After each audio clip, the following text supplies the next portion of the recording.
Last week, we told you about Sharon Bowie, accused of murder and attempted murder. It took you just 5 hours to help make the arrest. Tonight, Bowie speaks his mind. It's time to face this as the Marine that I am, and to go ahead and say and show to the world here that I am not guilty. And John Walsh hits the streets of Dallas, Texas, in search of the Blockbuster Killer. Police say this man coldly executed 2 young employees, even though he already had the loot. He shot both employees without any provocation whatsoever. He is America's most wanted.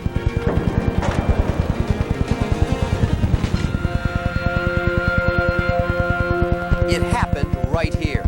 I'm John Walsh, and the identity of the Blockbuster Killer is one of the biggest mysteries here in Dallas. Well, tonight, police hope that you have the clue that will help them close this case.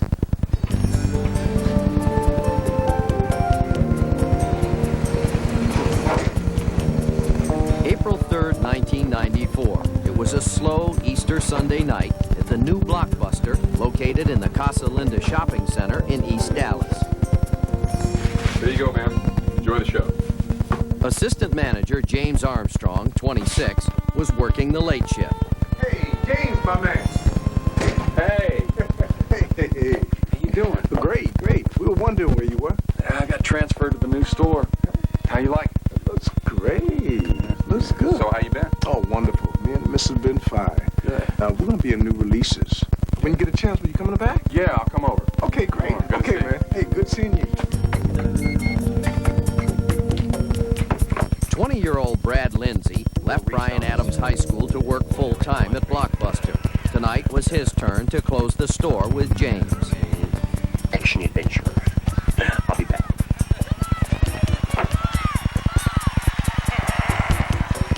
Kids, you got nothing. I know it, and you know it.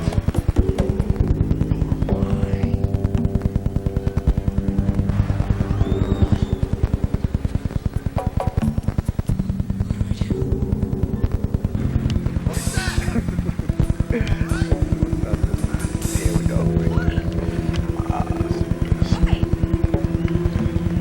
It's getting kind of crowded in here. Slow night. You finding something good? Listen, I really recommend Unforgiven. Let's take this one. Okay. Just the one, sir? I'll need to scan your card. Oh. Let me see. I must have left it in the car. Sorry, we can check the information if you have another ID. I'll hold it for you, sir.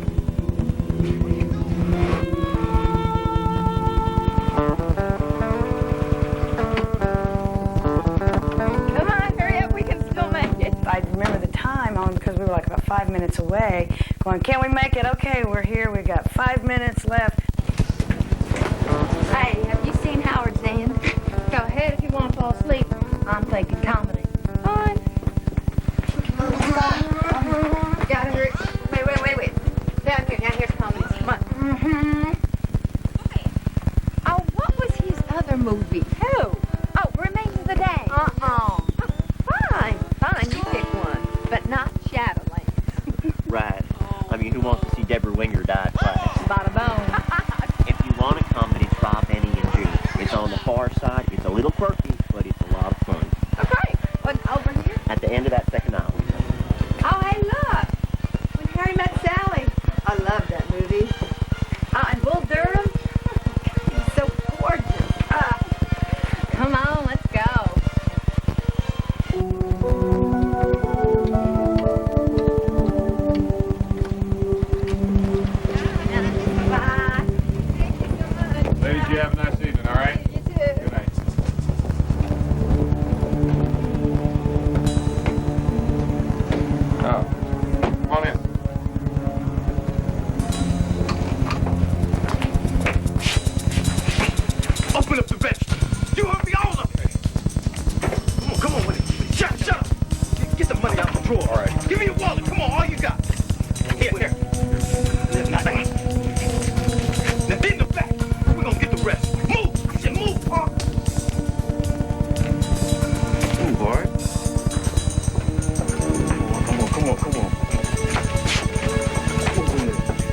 in there.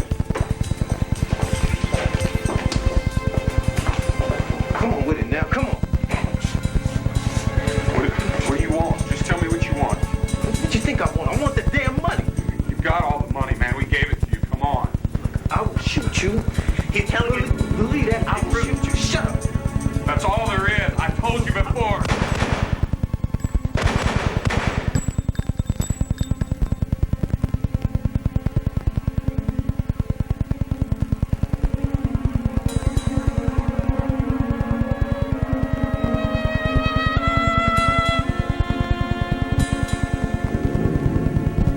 Both victims cooperated in every aspect during the course of the robbery.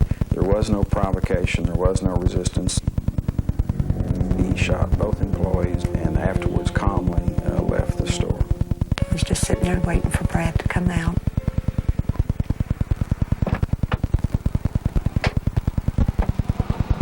And I kept thinking somebody should have come up front by then to put up a video or something like they do before they finally leave. So I got to thinking that something wasn't right.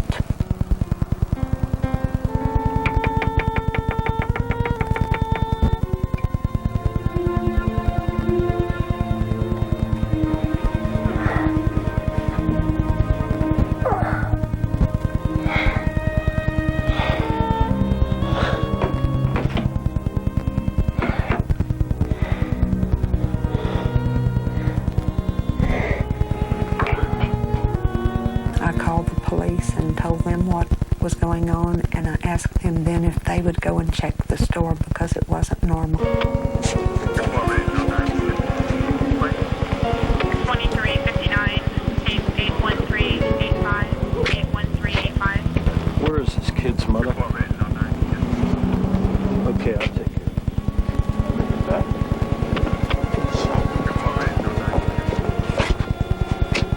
Ma'am, there are two inside, and they are dead. Now, we don't know who they are until we get an identification. I want to go in. I have to go in. Sorry, ma'am, I can't allow that. But it could be my son in there. I have to find out who it is. Sorry. He was a loving, gentle kid. Didn't do drugs. Tried to help people. He was sensitive.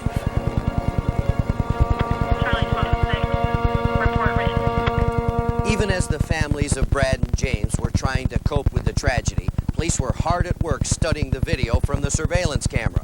They asked us to show you that tape, hoping someone might recognize the killer.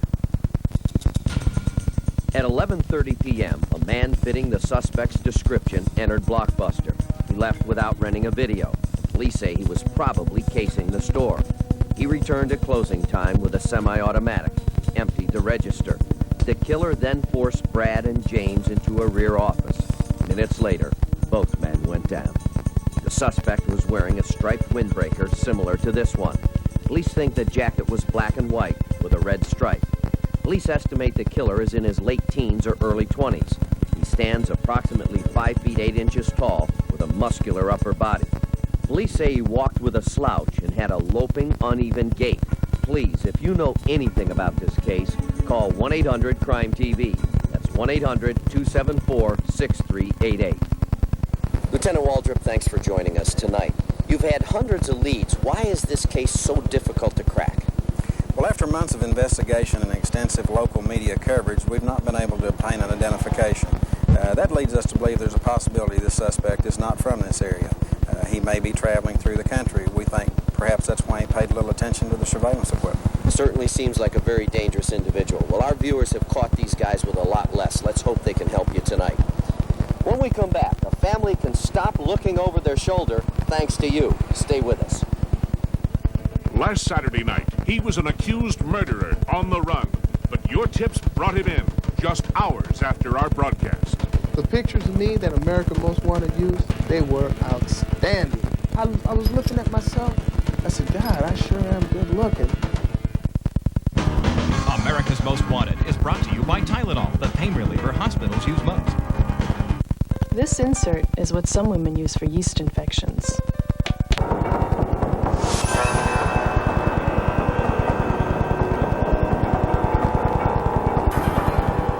they have no reason for fear. They're not afraid of Sharon Bowie. They're afraid of the way Sharon Bowie was portrayed on America's Most Wanted. This is Sharon Bowie behind bars. He was captured just hours after he appeared on our show. Thanks to your tips, Bowie was arrested at his home in Gary, Indiana. When he was taken into custody, Bowie asked to speak with us. The pictures of me that America's Most Wanted used, they were outstanding. I mean, I hate to say it, you know, they were out. I was looking at myself. I said, God, I sure am good looking. That's the first thing that came to my mind. I, Sharon Eugene Bowie, did not kill Lamar Sibley. As a matter of fact, Lamar Sibley was a very good friend of mine. I am innocent. You know? Bowie maintains his innocence, but he admits he fled the night Lamar Sibley was killed 2 years ago. I went on the run that night. When I found out that I was wanted for questioning was the way it was put. And as I'm sure you can tell, there has been some camouflage in my demeanor here. No longer is the straight Marine Corps haircut. The braids are in. And I've been careful to disguise the manner of my speaking as well as my personality and some of the traits that could identify me as Sharon Bowie. Bowie says he was able to evade the police for 2 years because he never stayed in one place for too long. I've been to Atlanta. I've been to Nashville. I've been to Miami. I've been up and down the East Coast. I came back to Gary. I've been in Indianapolis. I've been in quite a few places. Bowie's life on the run started to unravel early last Saturday morning. I received a phone call at work, and the phone call said, tonight you are supposed to be on America's Most Wanted.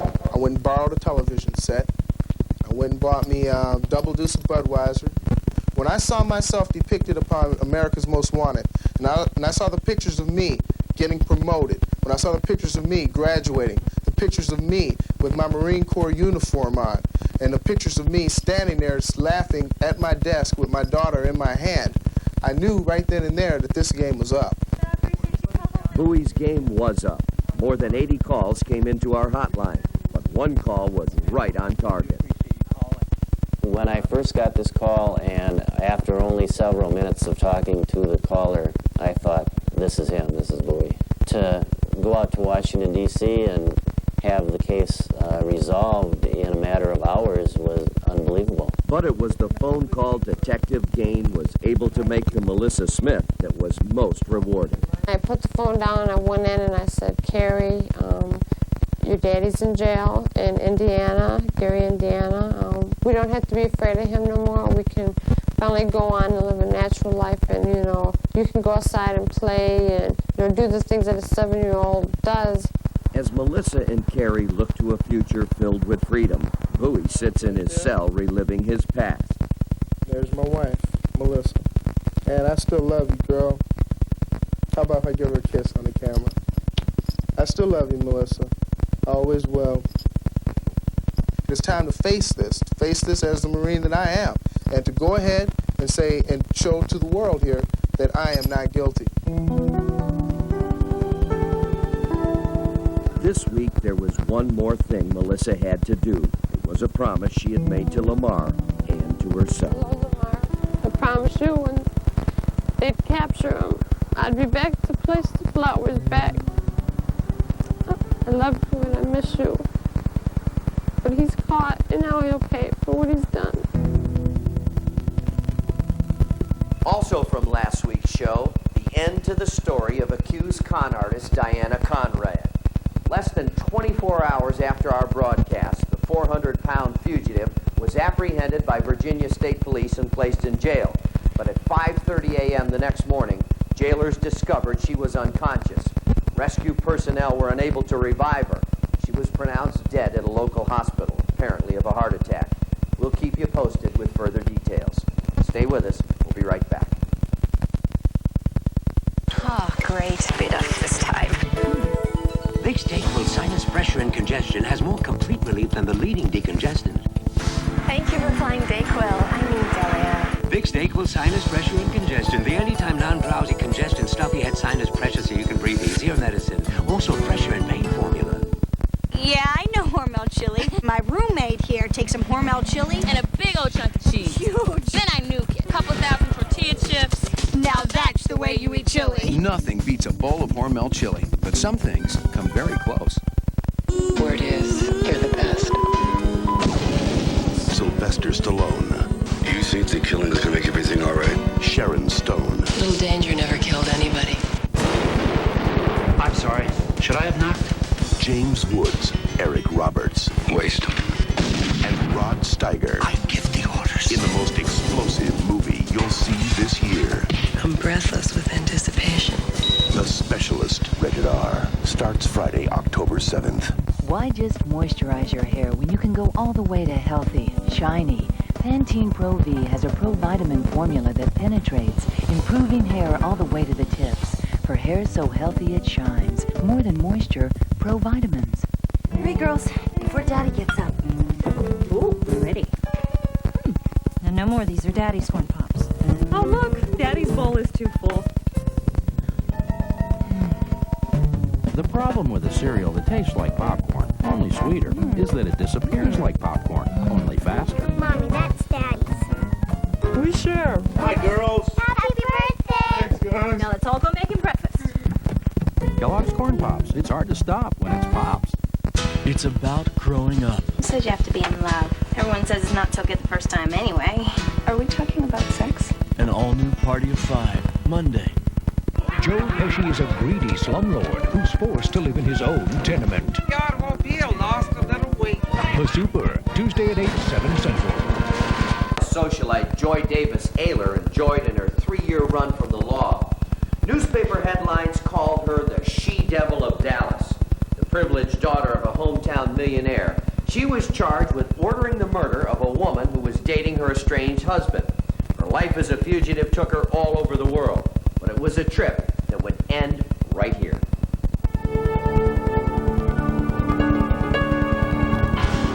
The scene was shocking. A young nurse tied face down to the four corners of her bed, sexually assaulted, shot in the head. Her young son was sleeping in the next room. I mean, that had to be the last thing on her mind, was her son was in there. And you had to know that's why she didn't resist. If she didn't want him to die as a result, too. And that was her only hope, was to scream out or to holler for help. That was absolutely her only hope. But she knew that her boy was asleep down the hallway, and she knew if he woke up that he'd probably die as well. So, as they say in the Marines, she didn't give up her position, and she will always be my hero for that.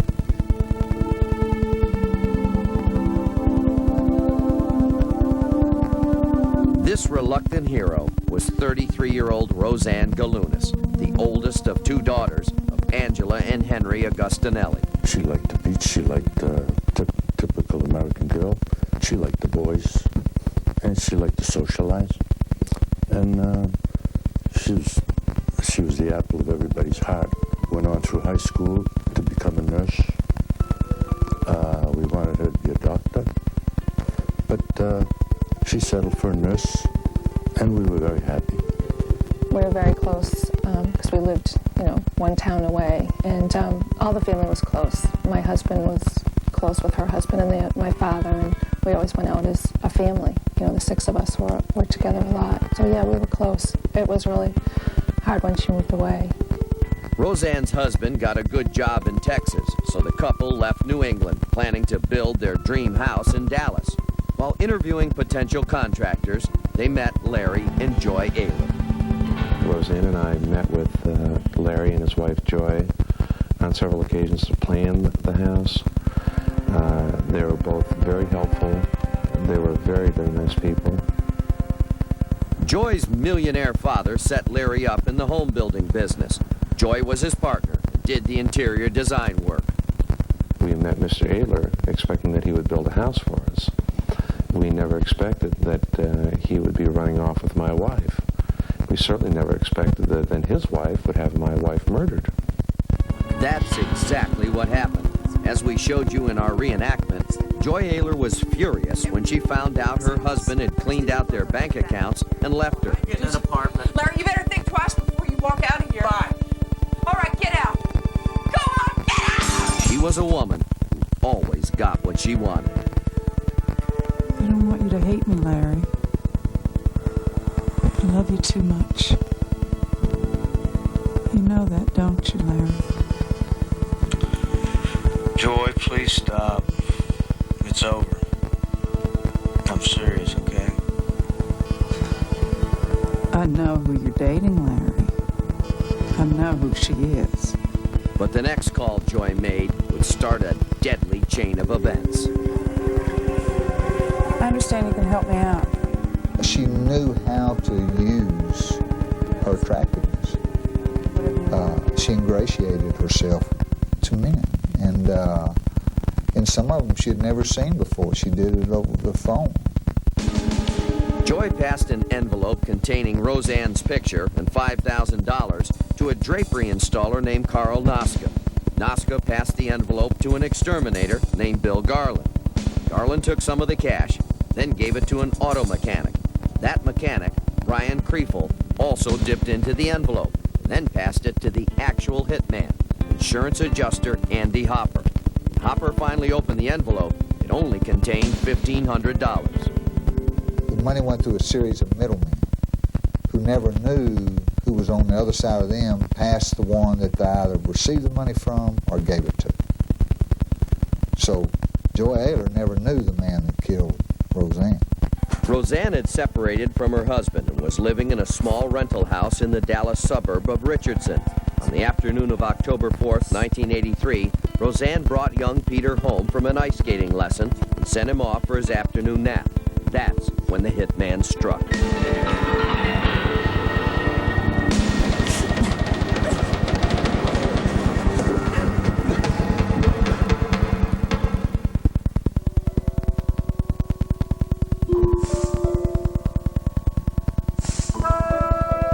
The last thing on Roseanne's mind was her son was in there asleep. Roseanne died knowing that. And once you realize that, then you realize that you have an obligation to give everything you've got for her. And then you couple that with seeing that little boy that day, there's plenty of incentive to solve the crime. Where's your father, Peter? Is he around? No. That was evil. I think they took away sort of my childhood as when I was a little child. I think they took that away from me because, I mean, now I have to live with it for the rest of my life. And it was just something that devastated us. Devastated us to this day. Just a shot out of the blue. Could never imagine something happening like that. A thorough police investigation cleared the obvious suspects, Roseanne's husband and Larry Ayler. Incredibly, a lie detector test also cleared Joy Ayler. Her cunning plan to kill her husband's lover, win Larry back, had worked. They always said it was a serial killer. They based that on the fact that nobody would murder somebody so torturous if he wasn't a serial killer. 2 days after Roseanne's death, Larry moved back in with Joy. Their relationship again turned sour. And by 1986, she went to the phone again. First, she increased Larry's life insurance. Then, she ordered a hit on him. Larry reported the ambush, but it was written off as a hunting accident. It would be 2 more years before anyone would suspect Joy.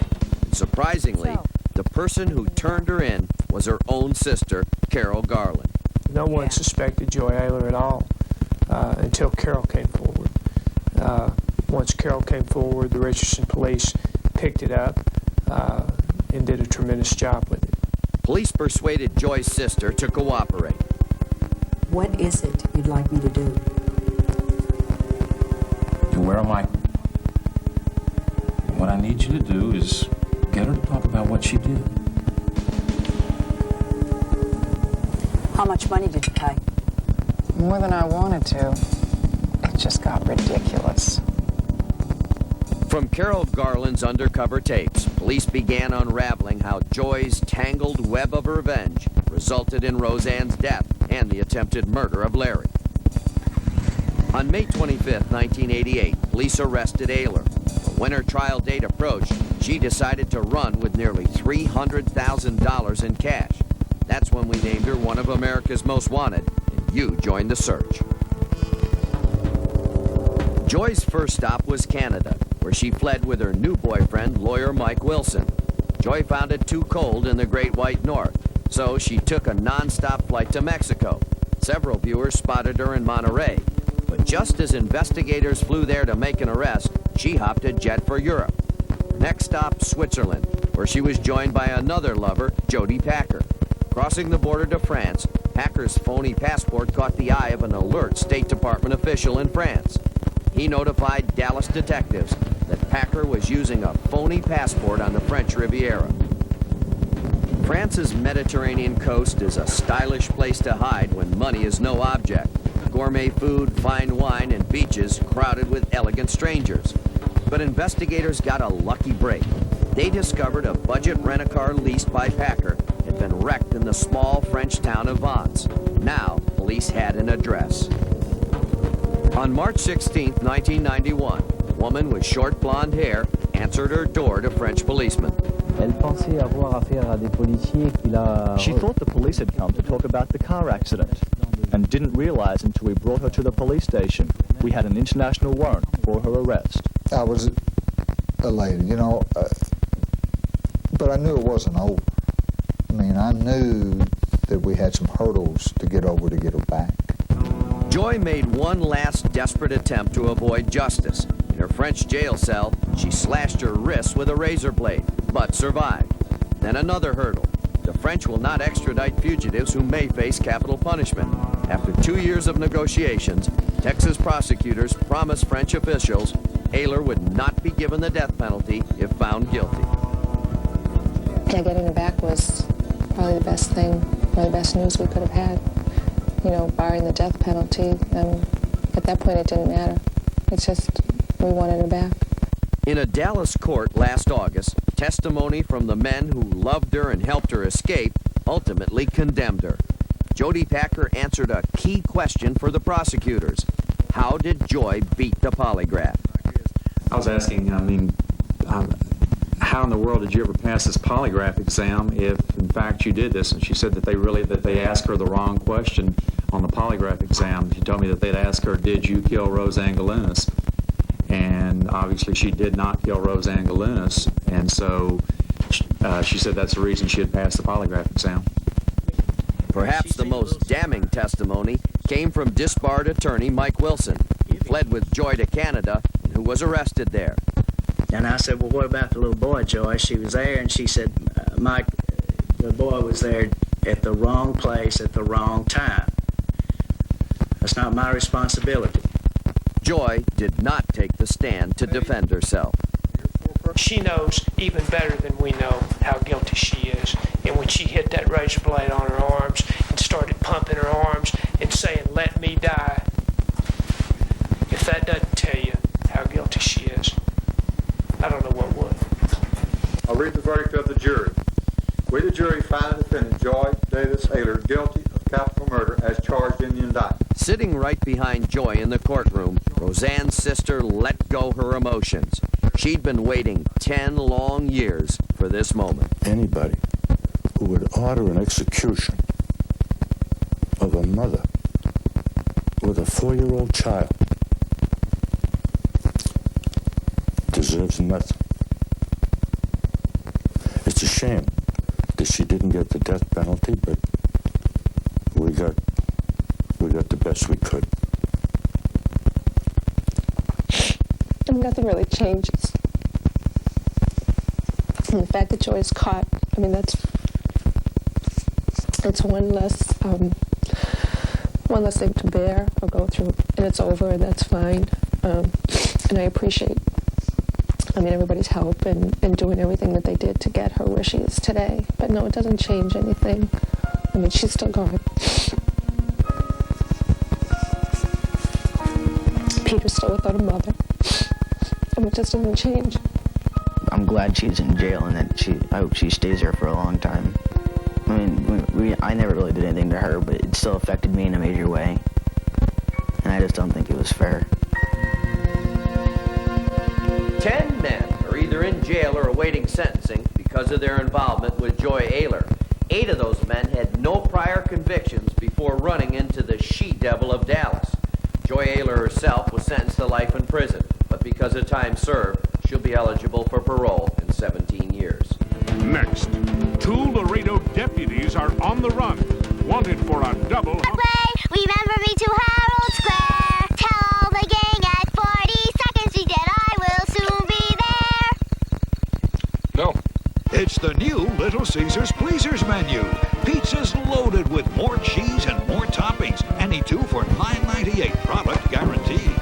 Pizza. Or 1 for $5.99. Pizza.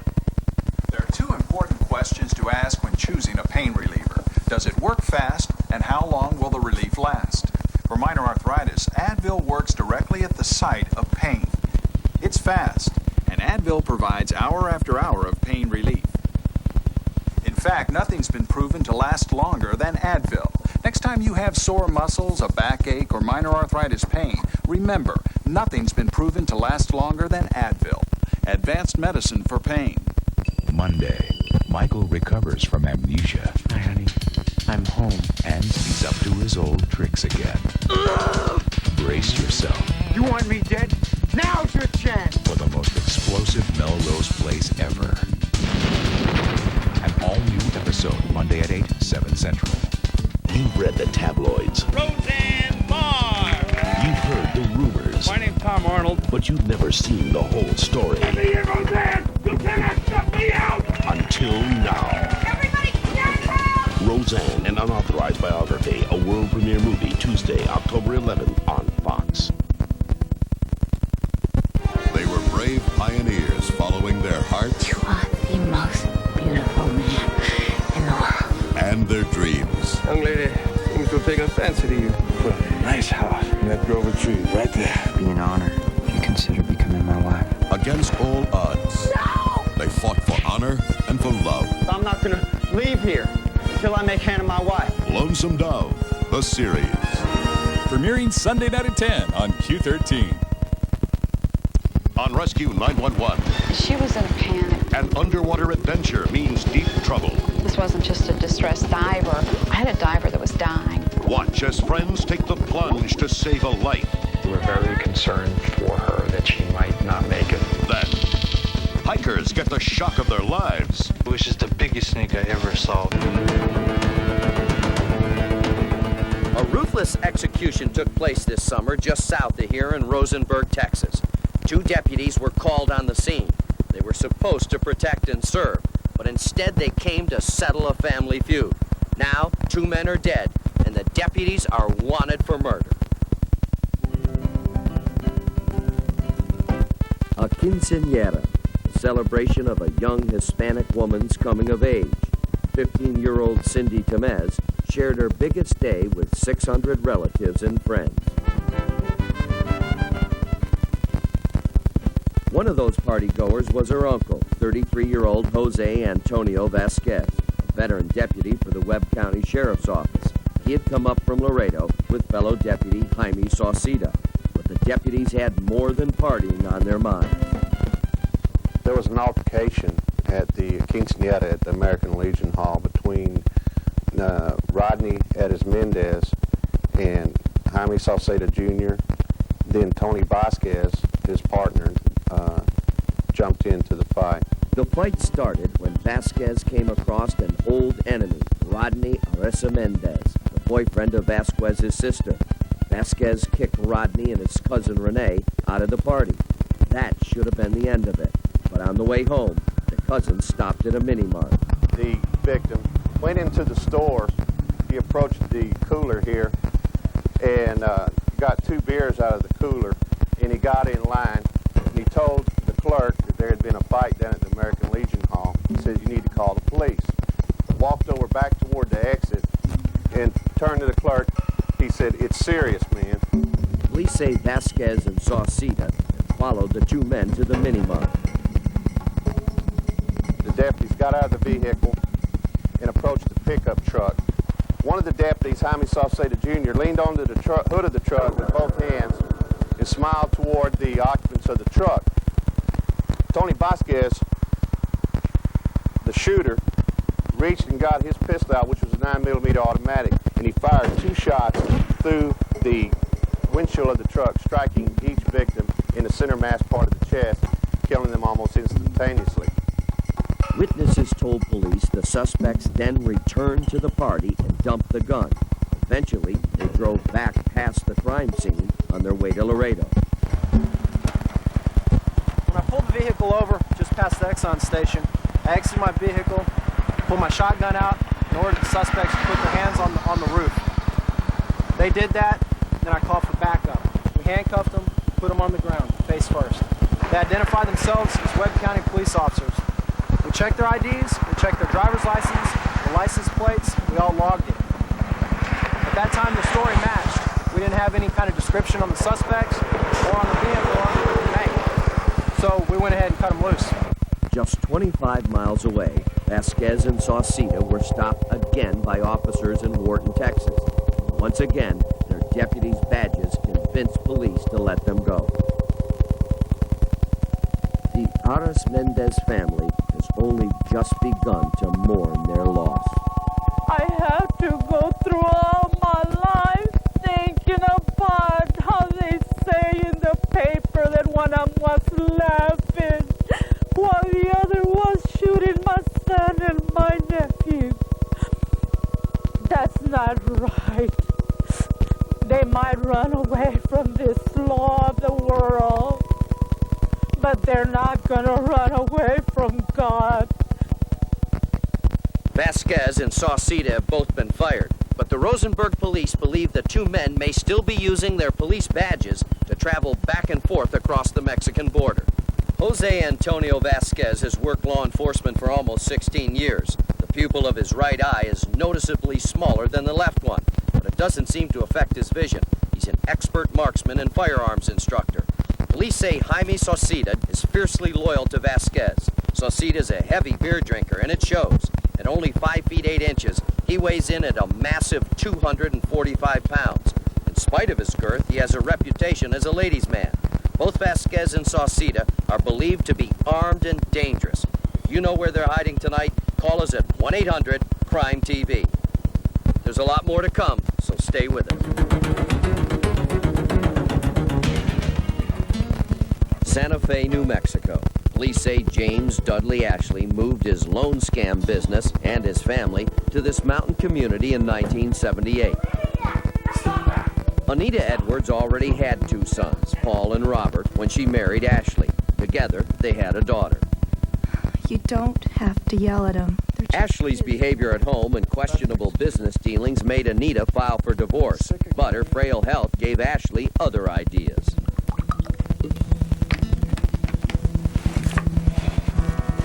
Take this. Oh, you know I hate taking medicine. Don't take it. It's good for you. Yeah. All of it. What is that? It's your medicine. I feel so weak. Oh, but not too weak to file for a divorce, right, Anita? Please, Jim, don't start. I tell you, you're not going to get that divorce. There's no way I'm going to let you take my daughter away from me, and that's that. Is that so? Yeah, that's so. Well, let me tell you something. When the courts find out about your so-called business, I doubt if you get any of the kids. Despite his troubles at home, Ashley's business was booming and he needed a secretary. Police say Fran Hickey was unaware of the shady side of Ashley's operation. Mr. Ashley was always very respectful to me. I mean, he really, really exuded a lot of charm, very funny, which is what first attracted me because he was very funny, made me laugh.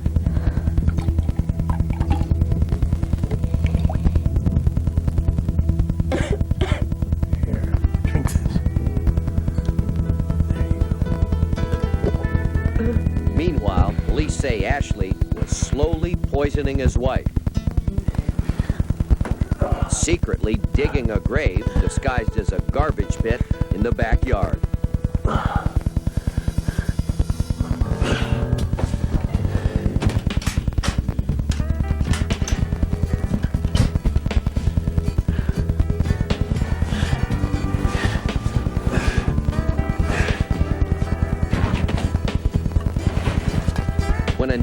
disappeared, Ashley told the children she'd gone to a family funeral.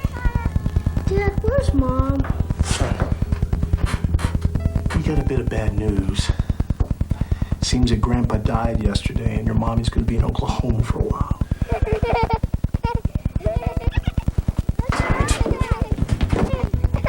Dad, get out of there! Get out of there! Now! Stop that! Get out!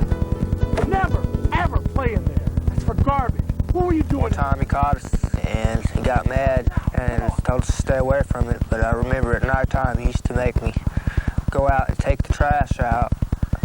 And I knew there was somebody in the pit, and I had such a sense that I'd take the trash and throw it over the fence into the pit and take off screaming and crying in the house.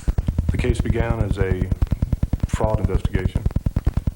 As that investigation continued, the captain of the detectives at the time, Alfred Lucero, began receiving phone calls that the suspect, James Ashley, his wife, was missing.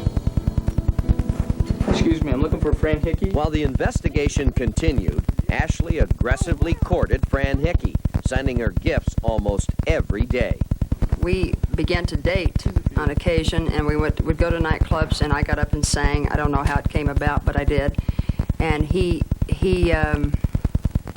realized what a love I had for it, and he read right into it, and he began to tell me the things that I wanted to hear. Mama, I found someone like you said would. With his wife Anita out of the way, Ashley turned his attention to promoting Fran's singing career. You're listening to one of her demo tapes. But back home, Santa Fe police were getting closer to uncovering the real reason why Ashley's wife had never returned. And Mama, he's crazy. He's crazy over me. Nobody could place her anywhere. We decided to dig up the hole to find out whether or not she was in there. We dug by hand, digging through trash, children's toys, and we're almost to the point once of giving up. We decided to go on and dig just farther, and we hit a trunk. Hey, you got something? Inside was the body of Anita Edwards. An autopsy revealed that she had died from an overdose of phenobarbital, administered by James Ashley, under the guise of giving her medicine. Having my mom took away from me was probably the most hardest thing in my whole life. I loved her, and I wish she was still alive, but, you know, there's nothing I can do about that. And I hope James Ashley pays for what he done.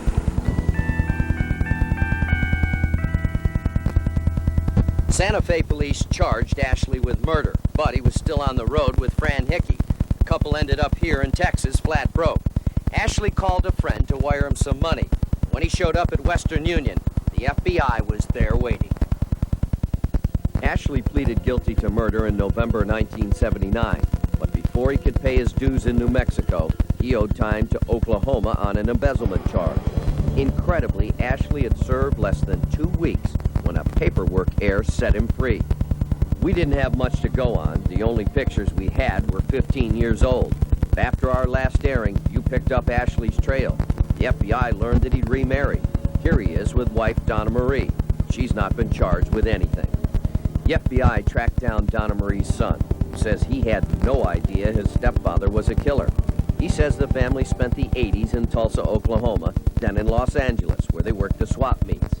Then they moved to Nevada, selling Teflon. In the early 90s, the couple moved back to California, working as apartment managers in San Diego. If you recognize James Dudley Ashley, you know what to do.